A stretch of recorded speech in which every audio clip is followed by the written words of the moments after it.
A group of Democratic lawmakers reintroduced the Green New Deal, sweeping legislation that would cost taxpayers tens of trillions of dollars and phase out fossil fuel production.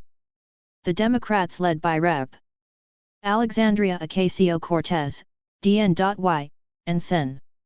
Ed Markey, D.Mass., said their legislation, if enacted, would tackle the climate crisis with a decade-long mobilization that creates millions of good-paying, union jobs. They added the bill would strengthen U.S. infrastructure and combat pollution. When we first introduced the Green New Deal, we were told that our vision for the future was too aspirational, Ocasio-Cortez said. 4 years later, we see core tenets of the Green New Deal reflected in the Inflation Reduction Act, the largest ever federal investment in fighting climate change, with a focus on creating good, green jobs. But there is still much more to do to make environmental justice the center of U.S. climate policy, she continued. Today's reintroduction marks the beginning of that process of strengthening and broadening our coalition, and of laying the policy groundwork for the next fight. Ocasio-Cortez and Markey, meanwhile, first introduced the Green New Deal resolution in February 2019 amid calls from climate activists and environmental organizations for Congress to pass aggressive policies curbing carbon emissions. The bill has been backed by a wide range of left-wing environmental and labor groups in addition to other Democrats.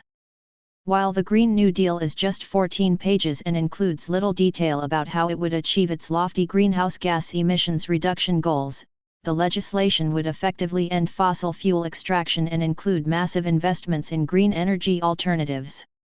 An analysis released by the American Action Forum shortly after the resolution was first introduced estimated that its provisions would cost up to $92.9 trillion. In the 4 years since we first introduced the Green New Deal, the tides of our movement have risen and lifted climate action to the top of the national agenda, Markey said in a statement. We have demonstrated that our movement is a potent political force, and in the run-up to the 2024 elections, we will direct this power to demanding solutions to the intersectional crises Congress has yet to address, in health care, child care, schools, housing, transit, labor, and economic and racial justice, the Massachusetts lawmaker continued. Overall, the Green New Deal calls for the U.S. to produce 100% of its power using zero-emissions sources, invest in electric vehicle development and upgrade infrastructure to achieve maximum energy efficiency, water efficiency, safety, affordability, comfort, and durability, including through electrification. Groups including Greenpeace USA, League of Conservation Voters, Sierra Club, Sunrise Movement, and Wild Earth Guardians endorsed the reintroduction of the Green New Deal.